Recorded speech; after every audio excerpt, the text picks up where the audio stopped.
The first sensation is not pain. Pain would be a mercy, a familiar companion that speaks of flesh and nerve endings that still function. No, the first sensation is nothing. An absence so complete, so all-encompassing, that for a terrifying moment, you wonder if you even exist anymore. You reach for your body in that infinite darkness and find only void. You try to remember who you are, what you are, and the memories slip through your consciousness like water through clenched fingers that you're no longer certain you possess. Then comes the sound. A low mechanical hum that builds from nowhere, vibrating through what you can only assume is your being. It's not a sound you hear with ears, because you're not entirely sure you have ears anymore. It's deeper than that, more fundamental. The hum becomes a whine, then a chorus of awakening systems, each one adding its voice to a symphony of rebirth that feels more like resurrection than revival. Your mind, sluggish and confused, struggles to make sense of input that comes from directions that shouldn't exist. Consciousness floods back in fragments, disjointed pieces of awareness that refuse to form a coherent whole. You're aware of pressure, but it's not touching your skin. You're aware of sound, but it doesn't come through your ears. You're aware of sight, but your eyes remain closed. Or perhaps you no longer have eyes at all. The realization creeps in slowly, a horror that builds with each passing second as your mind claws its way back from whatever dark place it had been consigned to. You try to move and feel the response of massive servos, the grinding of gears that somehow translate your will into motion. The disconnect is nauseating, disorienting in ways that your transhuman physiology was never designed to handle. The world resolves itself in stuttering images, feeds from optical sensors that paint reality in spectrums you never knew existed. You see temperature variations, electromagnetic signatures, threat assessment overlays that activate automatically without your conscious command. The chamber around you is dark, lit only by the dim glow of status lights and the faint luminescence of tech priests' robes as they move through the shadows like crimson ghosts. Their voices reach you through audio pickups, filtered and processed, stripped of warmth and humanity until they sound as mechanical as the machines they worship. You try to speak and hear your own voice boom from Vox speakers, synthesized and distorted, barely recognizable as the voice you remember. The sound of it sends a fresh wave of horror through your consciousness. That grinding, mechanical rasp can't be you. It can't be all that remains of the warrior who once stood proud in power armor, who once laughed with his battle brothers and felt the sun on his face. But it is. The terrible truth settles over you like a shroud. This is what you've become. This is what they've made of you. Memory returns in pieces, each one sharp enough to cut. You remember battle. You remember pain. You remember the moment when everything changed, when flesh failed and bones shattered, and the darkness claimed you. They told you it would be an honor, didn't they? They said you would serve the Emperor past death itself, that your sacrifice would be remembered throughout the ages. But they never told you what it would feel like. They never explained the suffocating horror of waking up inside a tomb of metal and ceramite, trapped in a prison of your own making, with no hope of escape. How long has it been? The question forms in your mind, but finds no easy answer. Time has no meaning in the darkness between awakenings. You could have been asleep for days or decades or centuries. The tech priests work around your massive frame with practiced efficiency, checking systems and muttering prayers to machine spirits you're not entirely certain exist. Their hands move across your hull, and you feel their touches as distant pressure, like someone pressing against thick glass. The sensation is maddening in its remoteness, a cruel reminder of the body you've lost. One of them speaks directly to you, his voice crackling through ancient Vox systems.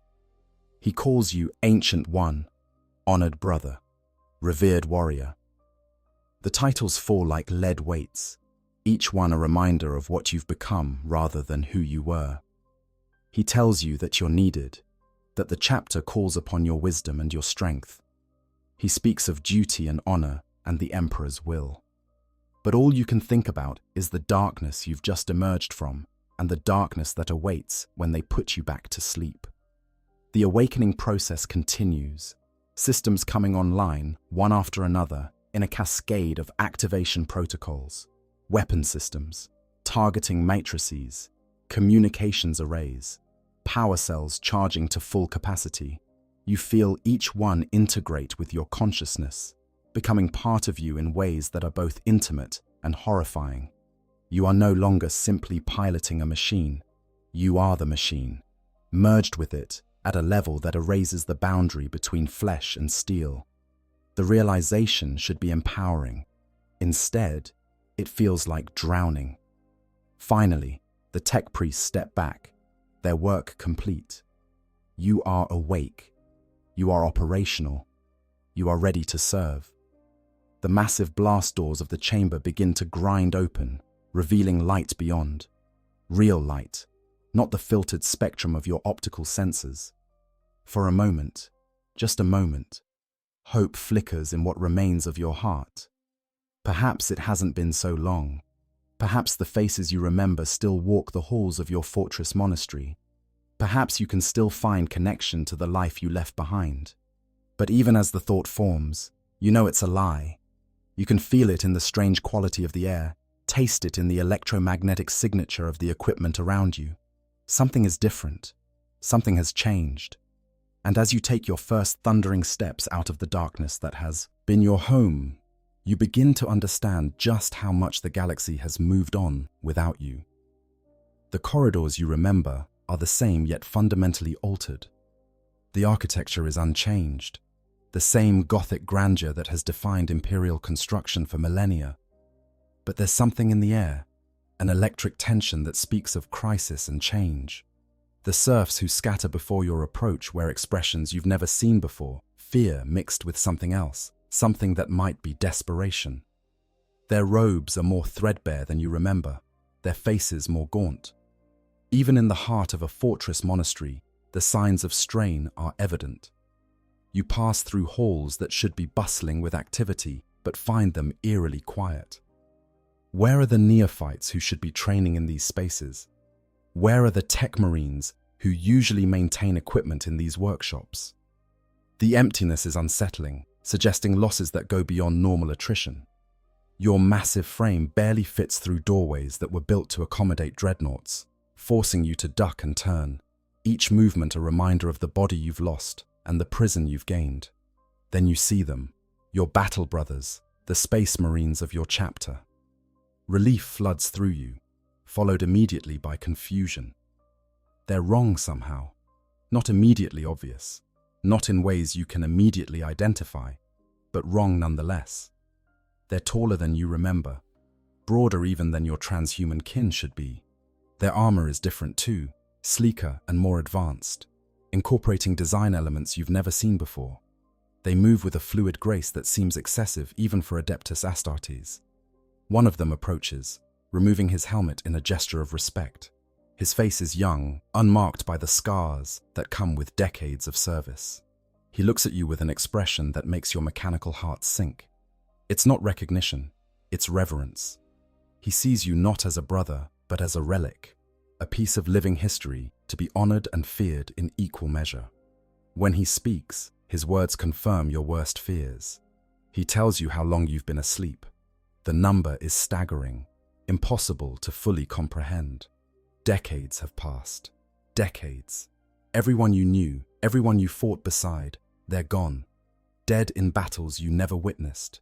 Their gene seed harvested and implanted in new generations of warriors who have never heard your name except as a legend from the chapter's distant past.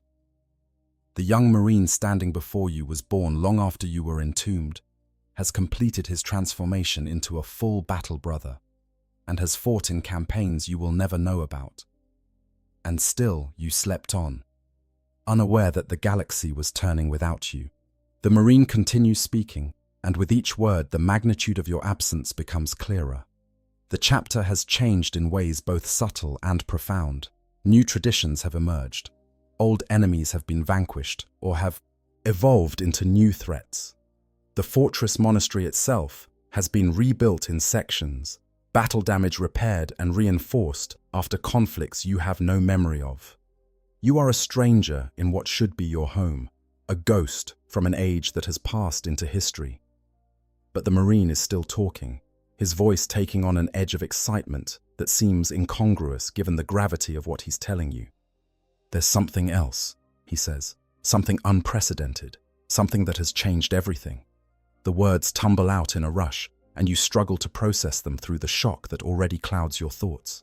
He speaks of things that should be impossible, of events that overturn everything you thought you knew about the Imperium and its eternal stagnation. A Primarch has returned. The words hit you like a physical blow.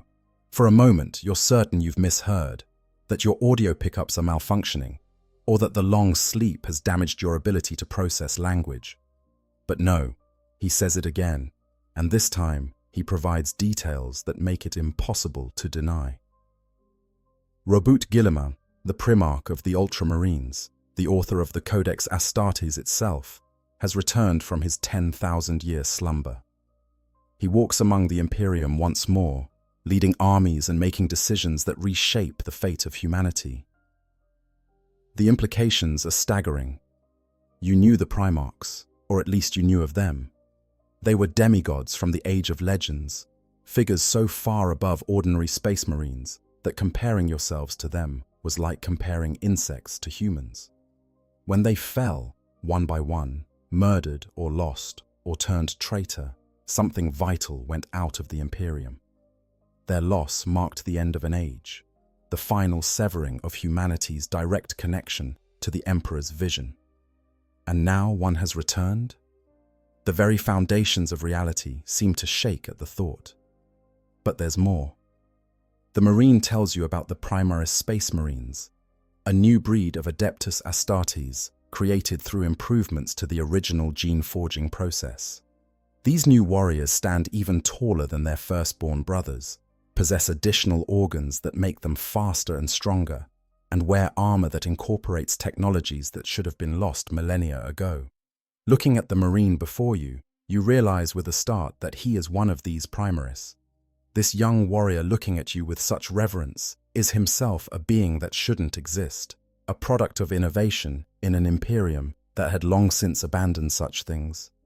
Your processor struggles to integrate this information with everything you know about how the Imperium functions. For 10,000 years, the Adeptus Astartes have been created using the same processes, the same gene seed, the same 19 organs that transform a human child into a transhuman warrior.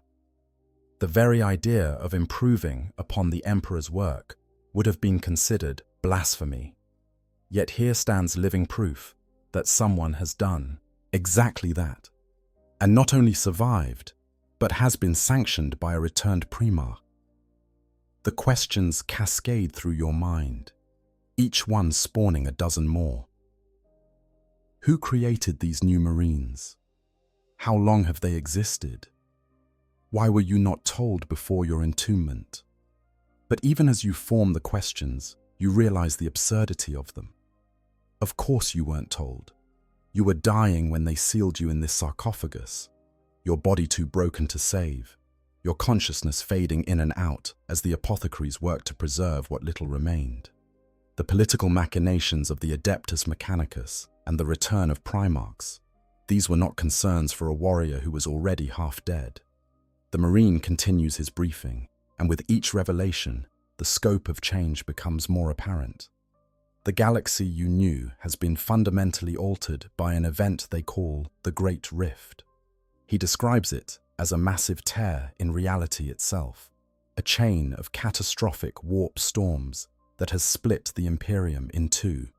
The Cicatrix Maledictum, he calls it, though others know it by different names. Crimson Path, Mouth of Ruin, Gork's Grin. Each culture of the galaxy has its own term for the wound that has been torn across the stars. You struggle to comprehend the scale of what he's describing. The Imperium, divided. For 10,000 years, the Emperor's realm has stood as a bulwark against the darkness, united in purpose, if not always in execution. Oh, there have been rebellions and civil wars, entire sectors cut off by warp storms or fallen to Xenos invasions. But the fundamental unity of the Imperium, the principle that all of humanity served under one banner and looked toward one throne, that had remained constant. Now the Marine tells you that half the Imperium has been cut off from the light of the Astronomicon, that worlds on the far side of this rift struggle in darkness against enemies that pour from the warp in numbers not seen since the Horus Heresy. The Horus Heresy. The words conjure images of betrayal and apocalypse, of the Imperium tearing itself apart in the greatest civil war in human history. That conflict had ended 10,000 years ago, yet its scars had never healed. The missing Primarchs, the lost legions, the Emperor's confinement to the Golden Throne, all of these were wounds that refused to close. And now, this Marine tells you, the galaxy faces a crisis of similar magnitude. The comparison is not hyperbolic, not exaggeration for effect. He means it literally. He explains how the Great Rift came into being, though his explanation raises more questions than it answers. Something happened at Cadia, the fortress world that had stood watch over the Eye of Terror for 10 millennia. The 13th Black Crusade, led by Abaddon, the despoiler himself, finally achieved what 12 previous crusades could not. Cadia fell.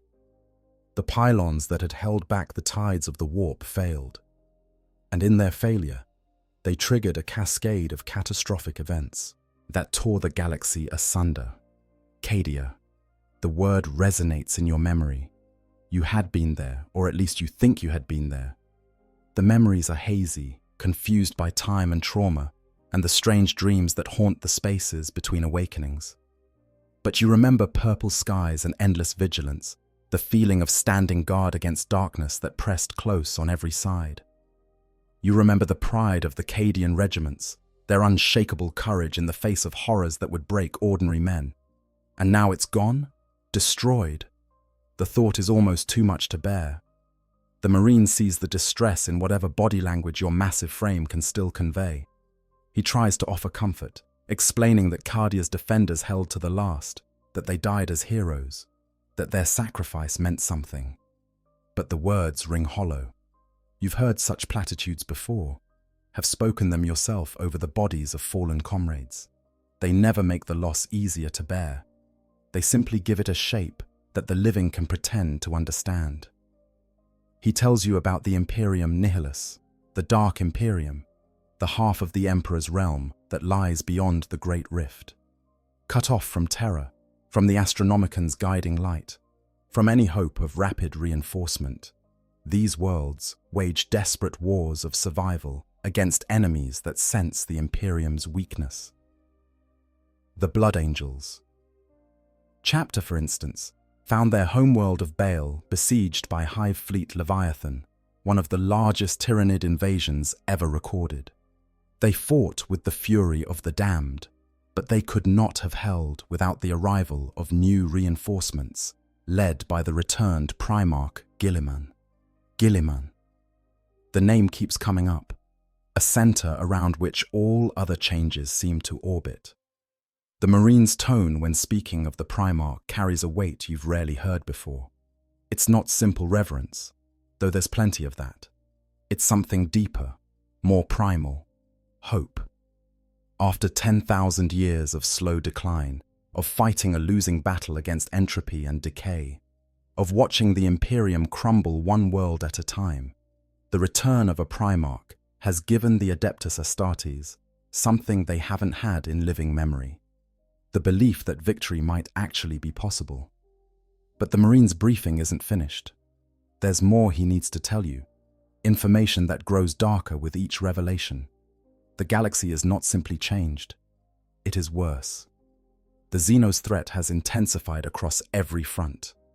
The Tyrannids push deeper into Imperial space, their hive fleets devouring world after world. The Orcs gather in numbers not seen in centuries. Their wargs growing larger and more dangerous. The Necrons awaken from their tomb worlds in ever-increasing numbers, ancient machines of death emerging to reclaim a galaxy they once ruled. And the forces of chaos, emboldened by the Great Rift, pour from the warp in endless hordes. He tells you about the Plague Wars, a series of campaigns fought in Ultramar itself, as Mortarion, the demon primarch of the Death Guard, led an invasion that nearly succeeded in corrupting the realm. He speaks of the War of the Beast, though you struggle to understand the references since it occurred during your long sleep. He describes battles on a scale that seems impossible, entire systems burning, billions dying, the Imperium losing ground despite victories that would have been celebrated as triumphs in earlier ages. And yet, paradoxically, there are victories. The Indomitus Crusade, led by Guilliman himself and supported by vast armies of Primaris Space Marines, has reclaimed hundreds of worlds that had been lost to the darkness. New chapters have been founded, thousands of them, in what they're calling the Ultima Founding. These fresh forces, unburdened by 10,000 years of tradition and decline, bring new vigor to the Imperium's defense. The Marine who briefs you is proud of these achievements, even as he acknowledges the terrible cost they've required. Listening to all of this, you feel a profound sense of dislocation. The Imperium you knew was static, unchanging, locked into patterns of behavior that had calcified over millennia. The idea that a single individual, even a Primarch, could alter its course so dramatically seems to violate everything you understood about how the Imperium functioned. Yet here is the evidence, standing before you in the form of a Primaris Space Marine who shouldn't exist, speaking of changes that shouldn't be possible, describing an Imperium that has been forced to adapt or die. The briefing finally ends. The Marine salutes, a gesture of respect from one warrior to another, though you can't shake the feeling that he's saluting a monument rather than a comrade. He tells you that you'll be deployed soon, that your expertise is desperately needed in the battles ahead. The chapter has suffered heavy casualties, he explains, and every veteran is precious, especially the ancients, those rare warriors whose memories stretch back far enough to provide context for the chaos of the present. He leaves you then, returning to whatever duties occupy a Primaris Marine. You're left alone with your thoughts, your consciousness still reeling from everything you've learned. The chamber you're in is a staging area, filled with equipment and ammunition being prepared for the next deployment. Servitors work in silence, their lobotomized brains unable to comprehend the momentous changes that have reshaped the galaxy. You envy them their ignorance. You try to process what you've learned, to integrate these revelations with the memories you possess. But the memories are fragments, disjointed pieces of a life that ended when they sealed you in this tomb. You remember your brothers, the warriors you fought beside. You remember their faces, their voices, the way they moved in battle. But they're all gone now, dust and memory. The gene seed that defined them lives on in new generations. But the men themselves are lost to time. How many times have you awakened? The question haunts you because you can't remember the answer. You try to count, to recall each previous activation. But the memories blur together into an indistinct mass of battles and briefings and the darkness between. Each awakening erodes something of who you were, replacing memories of flesh and sensation with mechanical precision and tactical data. The tech priests assure you this is normal, that all dreadnoughts experience this gradual loss of self. But normal doesn't make it less terrifying. You lumber through the fortress monastery, your massive frame drawing stares from serfs and space marines alike. The young ones look at you with awe, seeing a legend come to life. The older ones, what few there are, show more complex emotions. Respect, certainly, but also pity. They know what it means to be a dreadnought, understand the price you've paid for the privilege of continuing to serve. Some of them will join you eventually, their broken bodies sealed into sarcophagi of their own when death claims them on the battlefield. The thought brings no comfort. You pass through the Hall of Remembrance, a vast chamber lined with murals depicting the chapter's greatest victories. Some of these you recognize, battles you participated in or heard about from older warriors. But many are new, added during your long sleep. Each one represents brothers who fought and died while you dreamt in darkness. Each one is a reminder of time lost, of a galaxy that moved on without you. One mural catches your attention. It depicts the fall of Cadia, showing the final moments of that fortress world as it crumbled under Abaddon's assault. The artist has captured the desperate fury of that last stand, Cadian soldiers fighting to the end even as their planet literally broke apart beneath their feet. The caption reads simply, "Cadia stands," present tense, not stood, but stands. Even in destruction, even scattered across 1,000 worlds, the spirit of Cadia endures. The sentiment should be inspiring. Instead, it feels like denial, a refusal to accept that something irreplaceable has been lost. You move on, following guidance from the Fortress Monastery's central systems. They're directing you to the Reclusium, the chamber where the chapter's chaplains maintain the spiritual health of the Brotherhood. Apparently, one of them wishes to speak with you before your deployment. The summons is not unexpected. Chaplains have always taken a special interest in dreadnoughts, perhaps understanding better than most the psychological toll of existence beyond death. The Reclusium is a somber place, its walls adorned with skulls and purity seals, the air thick with incense that your olfactory senses barely register. The chaplain who awaits you is ancient by the standards of living space marines, his face seamed with scars and his movements showing the careful deliberation of one who has fought too long. Yet he's still flesh, still capable of removing his skull-faced helmet to reveal the weathered features beneath. The sight fills you with an emotion you can't quite name: envy, resentment, grief. He greets you formally, speaking the ritual words that acknowledge your service and sacrifice. Then his tone shifts, becoming more personal, more intimate. He asks how you're feeling, how you're processing the changes you've learned about. The questions are not idle curiosity. He genuinely wants to know, needs to understand your mental state before you're deployed. A dreadnought, suffering from dyschronometria or disconnection, could be as dangerous to allies as to enemies. You try to explain what it's like, this sensation of being adrift in time. You tell him about the confusion of waking, the horror of realizing how much has been lost, the struggle to accept that the galaxy has become something unrecognizable. The words come out in your mechanical rasp, stripped of the nuance that might convey the depth of your distress. But he understands. Of course he understands. This is not the first dreadnought he's counseled, won't be the last. He offers what comfort he can. He reminds you that change is the only constant, that the Imperium has always adapted to survive, even when that survival seemed impossible. He speaks of duty and honor and the Emperor's eternal plan. The platitudes wash over you like water, familiar and ultimately meaningless. But then he says something that cuts through your despair. He tells you about another dreadnought, one from another chapter, who had been awakened after even longer sleep than yours. This ancient warrior had faced the same disorientation, the same sense of loss. But he had found purpose in serving as a living link to the past, using his memories to guide younger generations through the chaos of the present. His knowledge of old campaigns had proven invaluable, identifying enemy patterns that would have gone unnoticed by warriors with no historical context. He had become more than a weapon.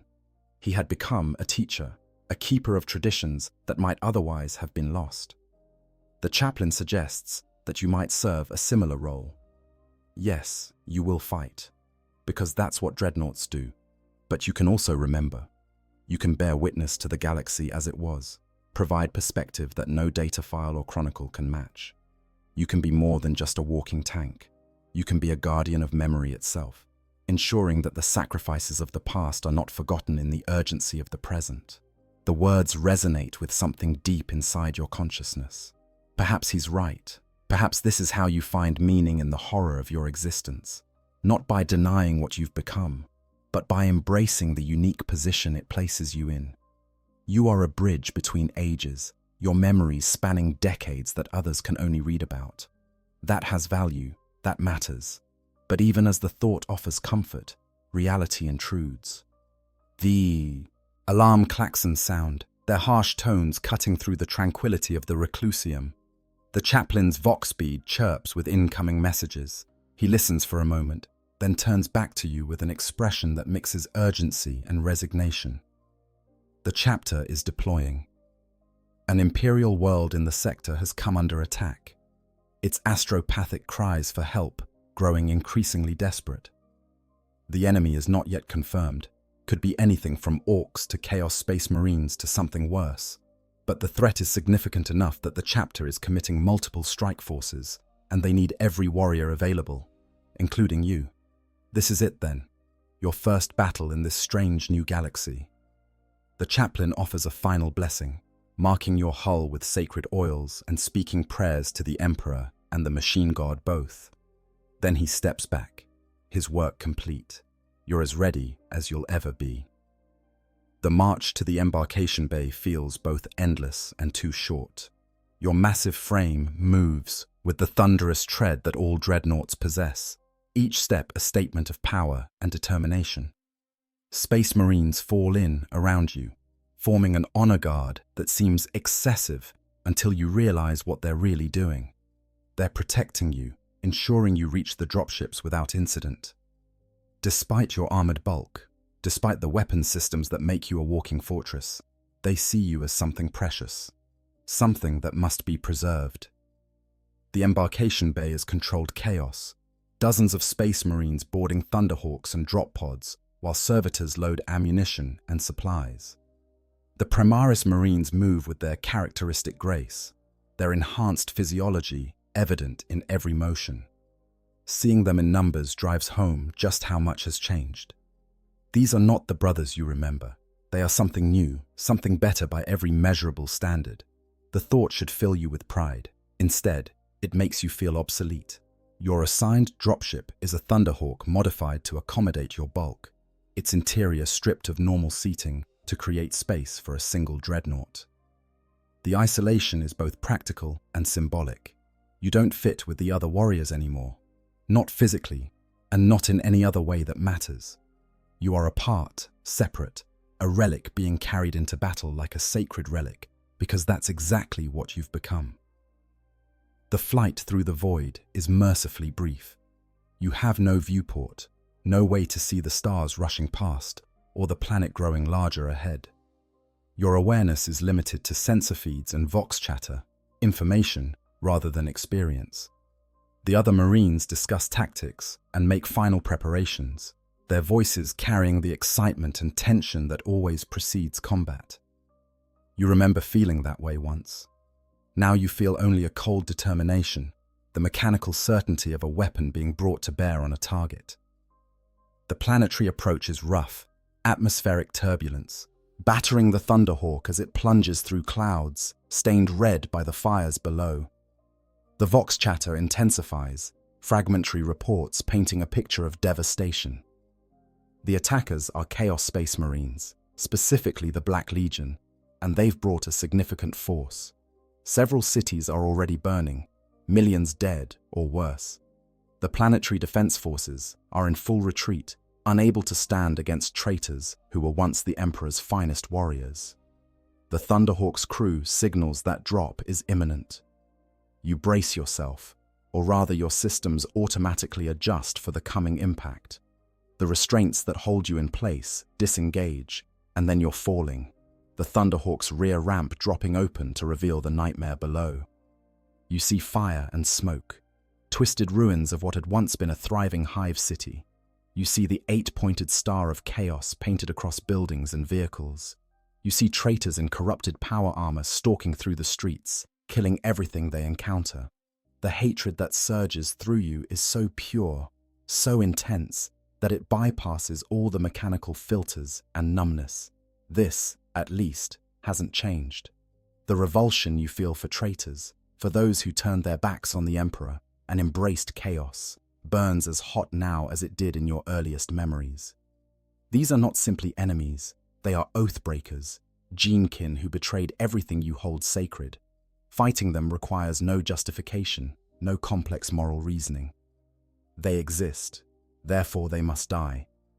Your landing is less a touchdown than a controlled crash. your massive weight driving you deep into the ruined street, rubble fountains around your impact point, and several traitors who are too slow to react are simply crushed beneath your bulk.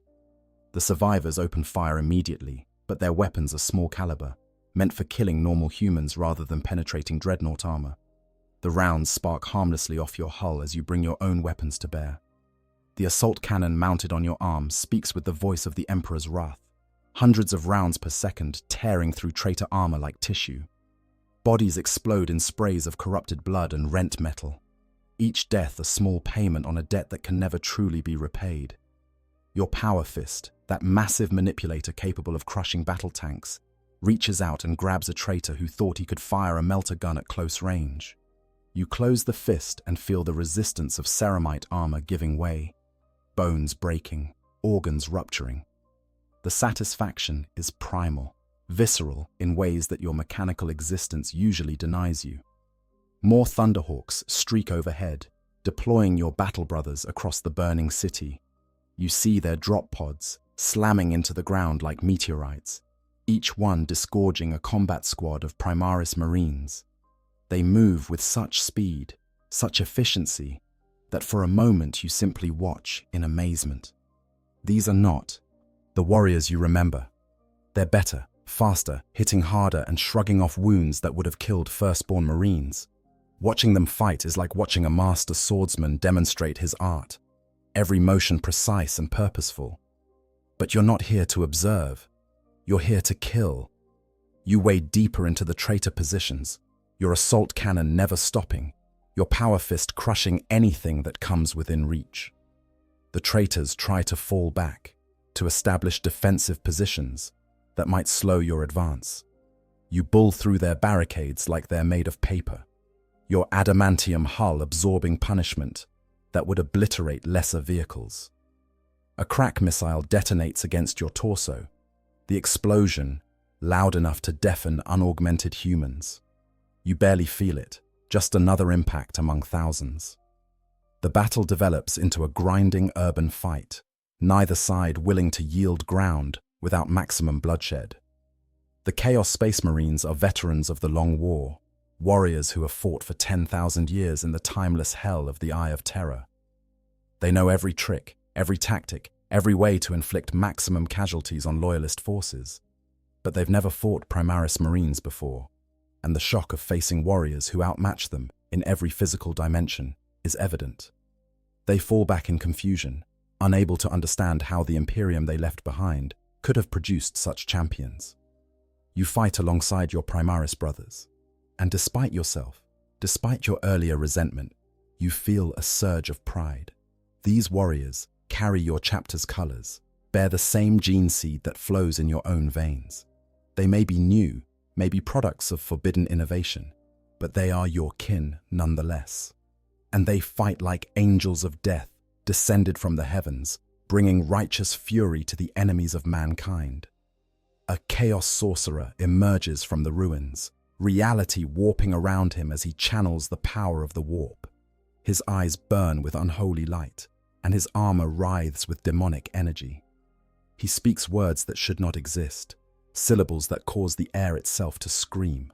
Warp lightning arcs from his hands, striking down your brothers, cooking them inside their armor despite its blessed protection. The Primaris Marines try to kill him, but he's too powerful, his shields deflecting their fire while his sorcery reaps a bloody toll. You charge. Your massive frame picks up speed, servos screaming as you pour maximum power to your locomotors. The sorcerer sees you coming and redirects his attack, hurling a lance of pure warp energy at your hull. The impact is devastating, systems failing across your entire frame, pain signals flooding your consciousness despite the dampers that should prevent such sensations. But you don't stop. You can't stop. This is what you were made for. Your power fist connects with the sorcerer's personal shield, and for a moment nothing happens. The warp energy and the blessed, weapons of the Imperium struggle against each other, reality itself groaning under the strain. Then your fist breaks through, and you feel the satisfying crunch of ceramite armor collapsing, of the flesh and bone beneath giving way. The sorcerer's scream is cut short as you lift him off the ground and squeeze, your manipulators closing with inexorable force. His armor buckles, his body breaks, and the demonic energy that sustained him flees back to the warp from whence it came. The Chaos forces waver. Their leader is dead, their surprise weapon neutralized. The Primaris Marines press their advantage, pushing forward with renewed vigor. You stand over the sorcerer's corpse, systems already beginning emergency repairs on the damage you've sustained. Around you, the battle continues, but you've done your part. You've proven that even in this changed galaxy, even surrounded by warriors who outclass you in almost every physical dimension, an ancient still has value. A Primaris captain approaches, his armor showing the scars of heavy combat. He looks up at your towering frame, and you see something in his expression that wasn't there before. Not just reverence, respect. The kind of respect that comes from fighting alongside someone, rather than simply honoring their legend. He thanks you for your intervention, tells you that without your assault, the sorcerer would have killed dozens more. His words are genuine, carrying none of the formal distance of the earlier briefing. The battle winds down over the next hours. The Chaos Space Marines, robbed of their leadership and facing opposition they didn't anticipate, begin a fighting withdrawal. Your chapter lets them go, unwilling to pursue into terrain the traitors have had time to fortify. This was a raid, not an invasion. The enemy wanted to inflict damage and terror, not hold territory. They've succeeded in the former, but failed in their strategic objective. The Imperial world still stands, bloodied but unbowed. As the guns fall silent, you survey the devastation. Entire city blocks have been reduced to rubble. Bodies litter the streets, both civilian and military. The fires will burn for days. The psychological scars will last generations. But the world survives, and survival is victory enough in this grim age. You helped make that survival possible. The thought carries a weight you haven't felt in longer than you can remember. The Primaris captain stays with you as recovery teams begin searching for survivors, and the apothecaries start the grim work of recovering gene seed from fallen brothers. He seems reluctant to return to his duties, as if your presence offers something he needs. Finally, he speaks, and his question catches you off guard. He asks what it was like before the Great Rift, before the Primaris, before the galaxy changed. He wants to know about the Imperium you remember, the battles you fought, the brothers you served alongside. His interest is not idle curiosity. He's trying to understand the connection between past and present, trying to see how the Imperium he serves relates to the Imperium that came before. You try to answer, but the words are difficult to find.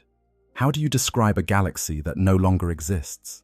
How do you convey what it felt like to serve in an Imperium that seemed eternal and unchanging, where tradition and duty were the only constants in a universe of chaos? You tell him about battles that have been recorded in chapter histories, about tactics that worked then but might not work now. You speak of brothers whose names are carved in the Hall of Remembrance, men who became legends through deeds that the captain has read about but never witnessed. As you talk, you realize something profound. The captain isn't just asking about history, he's asking about identity. These Primaris Marines, created in secret and deployed in crisis, lack the organic connection to their chapter's pasts that comes from growing up in a tradition. They were born fully formed, implanted with knowledge and training, but not with the intangible bonds that make a chapter more than just a military formation. They're looking for that connection, trying to build it retroactively through interaction with warriors like you who remember when the world was different. The realization changes something in how you see these Primaris Marines. They're not replacements for the brothers you lost. They're orphans, searching for a heritage they were denied. And you, ancient and broken as you are, can give them that. Your memories, your experiences, your presence itself serves as a bridge to a past they never knew but desperately need to understand. This is the role the chaplain spoke of. This is how you find purpose beyond being simply a weapon. The captain listens to your stories with an attention that seems excessive for tales of battles fought and won long ago. But you understand now what he's really hearing. He's hearing the voice of his chapter's history, learning the context that makes traditions meaningful rather than arbitrary. When you describe how your chapter responded to a particular crisis, he's learning not just tactics, but philosophy. When you speak of fallen brothers, he's connecting names in the Hall of Remembrance to actual people who lived and fought and died. Other Primaris Marines begin to gather, drawn by the unusual sight of their captain in deep conversation with a Dreadnought. They listen to your words, occasionally asking questions that reveal how much has been lost in the transition to the new order. They don't know certain battle hymns. They're unfamiliar with traditions that you consider foundational. The gaps in their knowledge are not their fault, but they exist nonetheless, and you find yourself filling them in, one story at a time. Hours pass. The recovery operation continues around you, but you remain stationary, surrounded by Primaris Marines who have become an impromptu audience. You tell them about the Imperium before the rift, about how it felt to see the Astronomican's light steady and unchanging, about what it meant to serve in an age when the enemy was at the gates, but the gates still held. You speak of the slow decline, the gradual realization that the Imperium was losing ground despite its victories, the growing sense that humanity's golden age lay forever in the past. And then you tell them about waking up to find that the impossible had happened, that a Primarch had returned, that new warriors had been created, that the Imperium, written off as terminal by everyone who understood the math of its decline, had somehow found the strength to change. You don't hide your initial horror at these revelations, your sense of displacement and loss. But you also acknowledge the hope they represent, the possibility that the long defeat might not be inevitable after all. The Primaris Marines listen with an intensity that surprises you. They're not just being polite, they genuinely care about what you're saying, treating your words as precious insights rather than the ramblings of an ancient warrior. One of them, a sergeant with thoughtful eyes, asks you directly, "Do you think the changes are for the better? Is the Imperium stronger now than it was?" You consider the question carefully. The honest answer is complex, too nuanced for a simple yes or no. The Imperium has gained much, the Primaris Marines and returned Primarch Chief among those gains, but it has also lost something irreplaceable in the shattering of its former unity. The Great Rift has divided more than just territory. It has divided the Imperium's sense of itself, forcing a reckoning with the reality that Terra's light cannot reach everywhere, that some worlds must face darkness alone. You tell them this, trying to convey both the gains and losses as fairly as you can. The Imperium is different, you explain, not necessarily better or worse, but different in ways that will take centuries to fully understand. The presence of Guilliman gives the Imperium something it desperately needed: clear leadership and vision that transcends the sclerotic bureaucracy that has calcified over millennia. The Primaris Marines give it warriors capable of standing against threats that would have overwhelmed firstborn chapters. But the cost has been high, both in terms of what was sacrificed to achieve these changes and in the challenges that remain. The sergeant nods thoughtfully, absorbing your words. Then he says something that strikes you to your core. He tells you that having you here, bearing witness to both the old Imperium and the new, helps them understand what they're fighting for. It's not just duty or genetic imperative that drives them. It's the knowledge that they stand in a tradition that stretches back thousands of years, that every battle they fight is part of a story larger than themselves. You give them that connection. You make them part of something eternal. The weight of that responsibility settles on you like a physical force. You are not just a weapon to be deployed when needed. You are a living chronicle, a keeper of memories that exist nowhere else. Every moment you witnessed, every brother you fought alongside, every battle you survived, all of it lives in you, and only in you. When you die, when your sarcophagus finally fails and releases you to the Emperor's judgment, those memories die with you. Until then, you must preserve them, must share them, must ensure that the past informs the present, even as the present shapes the future. The gathering finally breaks up as duties reassert themselves. The Primaris Marines return to their tasks, but you can see that something has changed.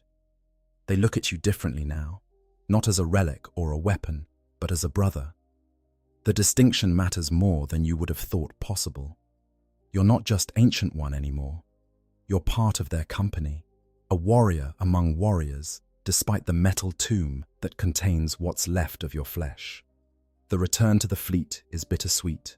You've proven yourself in battle, have found a role beyond simply killing the Emperor's enemies, but you also know what comes next. The Tech Marines will perform maintenance on your damaged systems. The apothecaries will check the life support that keeps your organic remnants alive, and then they'll put you back to sleep. Back into the darkness that stretches between battles, the void where time loses meaning and consciousness fades to nothing. Before they seal you away, the Primaris captain comes one last time. He thanks you formally, not just for your combat effectiveness, but for the knowledge you shared. He tells you that the captain before him spoke of you occasionally, mentioning an ancient who had been with the chapter for longer than anyone could remember. That captain is dead now, killed in battle during your sleep, but he passed on his respect for you, his belief that you represented something essential about what the chapter stood for. And now, this new captain understands what his predecessor meant. The words should comfort you.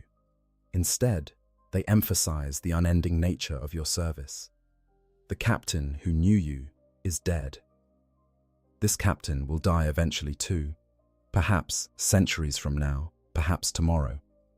And you will sleep on, waking periodically to fight in wars you don't remember choosing, serving officers who see you as a legend from ages they never witnessed.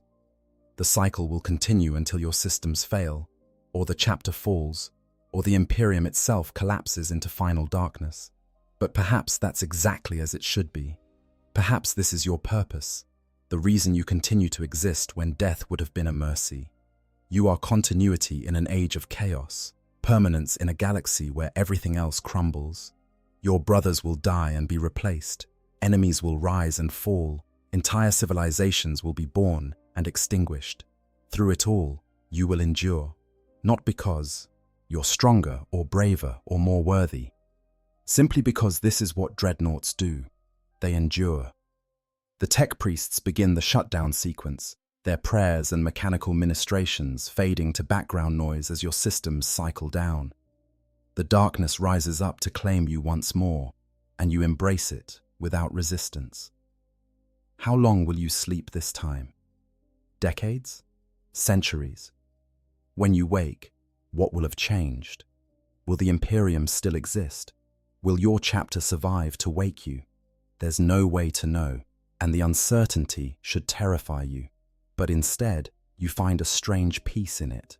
You've seen the Imperium change in ways you never thought possible. You've witnessed the return of a Primarch and the creation of new space marines and the galaxy torn in two. If these impossibilities can occur, then perhaps anything is possible. Perhaps the Imperium will endure. Perhaps humanity will find a way to prevail against the darkness that presses in on all sides. Perhaps your service, your sacrifice, your existence in this tomb of metal and ceramite, perhaps it all means something. The last thing you register before consciousness fades is a voice on the Voxnet. It's one of the Primaris Marines you spoke with earlier, and he's telling the story of how an ancient killed a chaos sorcerer in single combat. The details are already being embellished. The event transformed into a story that will be told and retold. In that story, you're not a broken warrior trapped in a machine.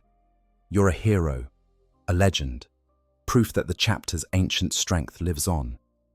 And maybe, in the end, that's what matters. Not what you are, but what you represent.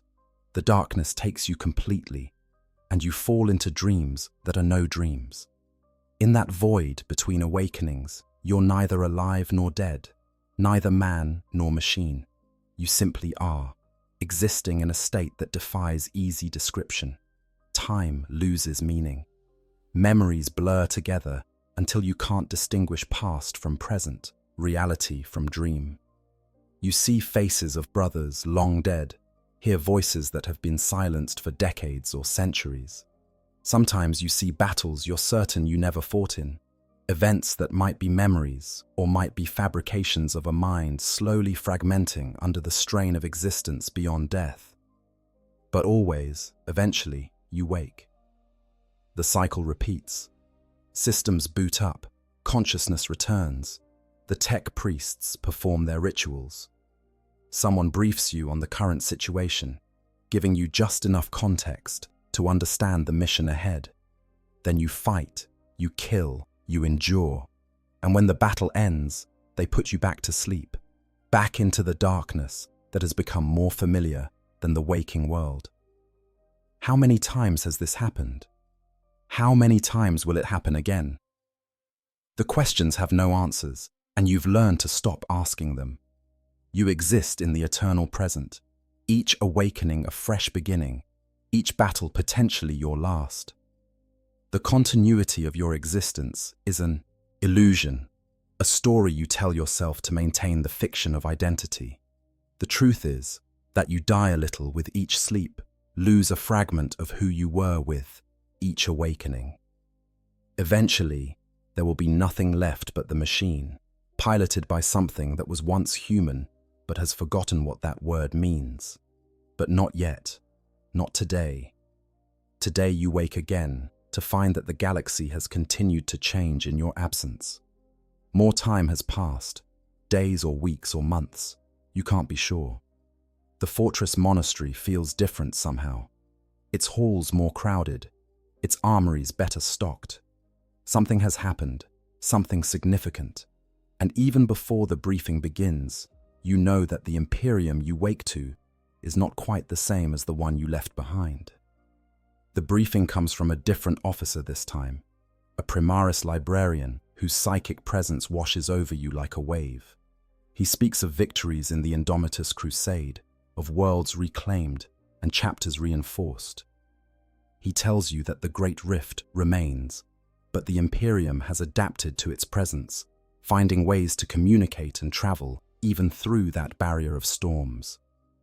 The Nakmund Gauntlet, a passage through the rift, has become a critical strategic point, guarded with a fervor that reminds you of how Cadia once stood watch over the Eye of Terror.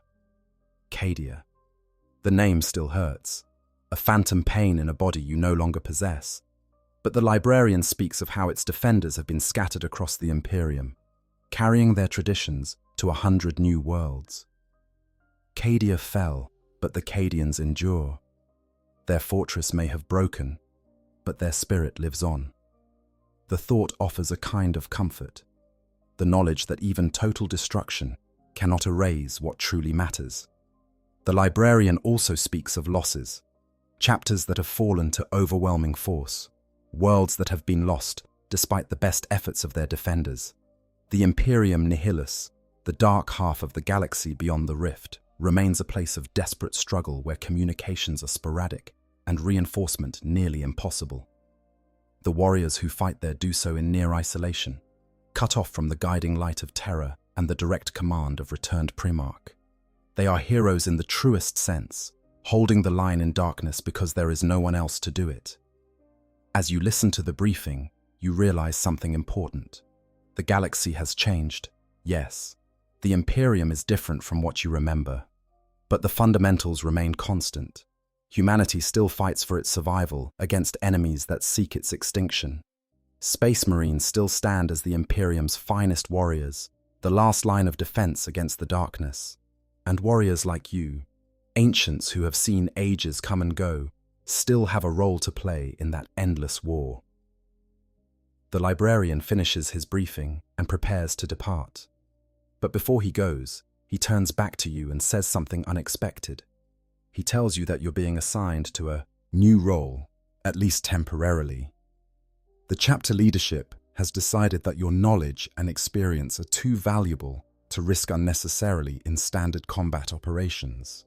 Instead, you'll be attached to the training cadre, working with neophytes and newly initiated battle brothers to teach them the history and traditions of the chapter. the assignment surprises you. Dreadnoughts are weapons, tools to be deployed when heavy firepower is needed. Using one as an instructor seems wasteful, an inefficient allocation of a valuable asset. But the librarian explains that this is part of a broader initiative across the chapter. Too many traditions were nearly lost during the desperate fighting of recent years. Too much knowledge existed only in the memories of warriors who fell in battle. The chapter cannot afford to let that happen again. So they're taking steps to preserve and transmit that knowledge, and you are a critical part of that effort. It's the role the chaplain described, the purpose beyond simply being a weapon. You will still fight when the situation demands it, but you'll also teach, sharing the memories that exist nowhere else, ensuring that the next generation of warriors understands where they come from and what they fight for. The thought fills you with something that might be hope. Perhaps this is how you resist the slow erosion of self that all dreadnoughts face. By connecting with living warriors, by remaining engaged with the chapter beyond mere combat, you maintain the bonds that keep you human. If you enjoyed this deep dive into what it's like when a dreadnought wakes up to find the Imperium changed forever, please consider liking this video and subscribing to the channel. Your support helps us continue bringing you detailed explorations of Warhammer 40k lore. And there's so much more darkness to illuminate. The Emperor protects, but knowledge preserves. In the halls of power on Terra, in the fortress monasteries scattered across 100,000 worlds, in the dark places where ancient warriors sleep between battles, the Imperium endures. It changes, yes. It adapts and evolves and sometimes transforms beyond recognition. But it endures. And so do you, Ancient One. So do you. For in the grim darkness of the far future, there is only war. But there is also memory. There is duty that transcends death. There is service that extends beyond the limits of flesh and time. And as long as warriors like you continue to wake, to fight, to bear witness to ages that should be long forgotten, the Imperium has something its enemies can never extinguish. It has continuity. It has purpose. It has you. Sleep now, Ancient. Dream your strange dreams in the darkness between battles. But know that when you wake again, when the galaxy calls upon you once more, you will not wake alone. Your brothers will be there, living and dead, past and present, all mingled together in the service of an Imperium that desperately needs heroes from every age. The galaxy may change, the Imperium may transform, but you, locked in your tomb of metal and duty, remain constant. A bridge between what was and what will be, a guardian of memories that must not be lost. And when the final darkness comes, when your systems fail for the last time, and you stand at last before the golden throne to render account of your service, you will have earned your rest. Until then, endure, fight, remember, for you are a dreadnought of the Adeptus Astartes, and your vigil knows no ending.